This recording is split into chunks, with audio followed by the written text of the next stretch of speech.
궁금한 게요. 자녀분이 어떻게 되세요? 뭐 아들만 있으세요? 아니면... 대단히 죄송하지만 저는 아직까지 애가 없습니다. 진짜요? 그러니까 이러시는구나. 저는 와 저분이 제 아빠면은 참 방금 말씀하신 것은 정말 옳지 못한 토론 태도예요.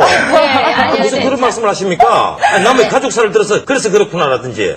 그건 제 개인적인 생각입니다. 너무 그건 위험한 정말 예를 발상들을 들는 하셔서요. 말입니다. 인국의 국회의원 같으면 나는 최소한 김정일, 김정은 체제를 추종하지 않습니다. 이 말 한마디 하는 것이 왜 그렇게 어렵습니까? 쉽게 말하면 김정일이라 개새끼냐? 개새끼라고 하면 그 종북 세력 아닙니다. 만약에 이건 방송용 김정일이가 그럼 개새끼지 그럼 개새끼가 아닙니까? 그러면 이게 왜 방송용으로 나쁩니까? 만약에 그런 대답을 못하고 피한다면 그 종북 세력이죠. 그렇습니까? 그렇지 않습니까? 자유민주주의를 정말 잘 모르시는 것 같아요. 넘세워서 토론합시다. 자유민주주의에 대해서요. 나는 한 번도 박정희 대통령을 보수라고 얘기 안 해요. 박정희 대통령은 위대합니다. 그분의 과보다도 공이 훨씬 더 큽니다. 왜 그런가 하면 우리가 못 먹고 살 때 먹고 사는 인권, 이게 첫 번째 인권 아닙니까? 먹고 사는 게 이걸 챙겨준 사람이야. 그런데도 왜 지금 세월이 지나서 죽은 박정희를 과보다 공이 훨씬 더 매우 크다. 그 사람은 우리나라 본연적 자본을 만들어준 사람입니다. 영국으로 치면 엘리자베스 1세 같은 사람입니다. 그 사람은 오히려 진보주의자죠. 새마을운동 했지 않습니까? 명백한 진보주의 운동이지 않습니까? 그런 진보주의자가 어딨습니까? 농민들하고 앉아서 막걸리 마시고 밀짚 모자 쓰고 모내기 하고 그리고 다 이게 버클리 값싼 바지 이런 거 메고 돌아갔을 때까지 진보주의자죠. 평등을 몸소 실천하는 진보주의자 아닙니까? 그런 박정희를 갖고 자꾸 일각에서 보수주의자다. 보수주의자는 내가 꼴통을 두고 하는 얘기고 막 김정일이 죽었으면 만세 부르고 빨가벗고 춤이라도 추겠어.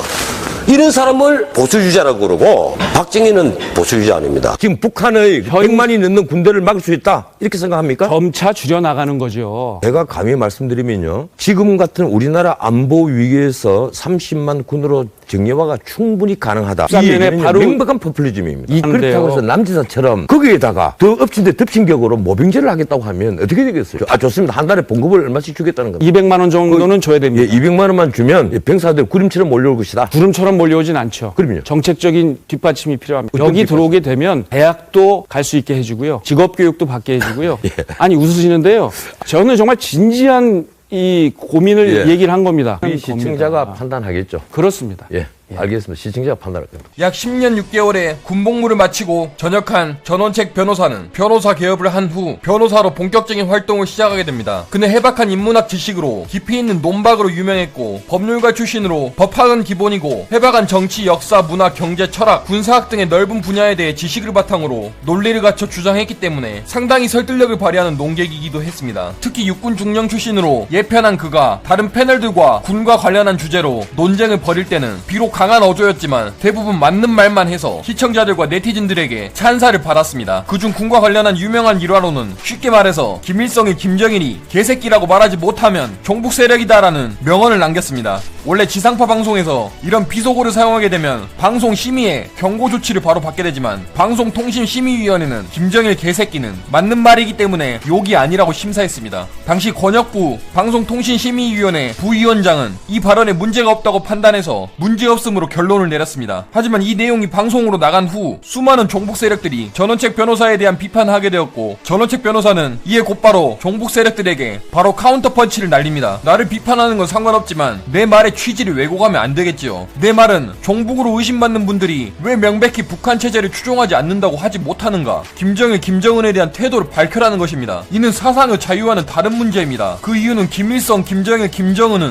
어떤 이유로도 용납할 수 없는 반인류적 독재 체제이기 때문입니다. 라고 말을 했습니다. 이 발언 이후 경찰과 국정원에서 그의 신분이 위험할 것을 판단해 경호 제안을 했지만 그는 그 제안을 단칼에 거절했습니다. 그리고 그는 대표적인 여성운동가 출신 정치인이자 페미니스트의 대목격인 남인순 현 서울 송파구 병 국회의원과 군 가산점 관련 논쟁을 하게 되었습니다. 여기서 남인순 국회의원은 가고 싶은 군대를 만들면 되지 않느냐라는 망언을 했고 전원책 변호사는 이에 이 세상에 가고 싶은 군대가 도대체 어딨냐고 맞받아치며 심지어 뒤에 있던 남성 방청객들의 웃음을 자아내게 되었습니다. 그리고 그는 역대 대통령 중 박정희 대통령에 대한 존경심이 가장 컸는데 그 이유는 당시 최상의 인권은 국민들을 굶기지 않는 것이며 박정희 대통령이 이것을 충족시킨 대통령이기 때문에 그는 그는 박정희 대통령을 매우 높게 평가한다고 하였습니다. 이에 반해 그 반대의 성향을 가지고 있는 김대중 대통령에 대해서는 그가 노벨 평화상을 수상받을 수 있게 만들어준 북한 김정일과 함께했던 남북 정상회담은 돈 주고 산 평화라고 말하며 그는 돈 주고 산 평화를 제대로 된 평화라고 말할 수 없다라고 말을 했습니다. 특히 6.15 선언에 나왔던 낮은 단계의 연방제 통일은 북한의 적화 통일 전략을 우리가 그대로 받아들였다는 뜻으로 말을 했습니다. 그리고 김대중 대통령이 서울에 돌아온 이후 전 국민들에게 이제 전쟁은 없다, 북한 김정일은 식견 있는 지도자라며 그를 치켜 세웠습니다.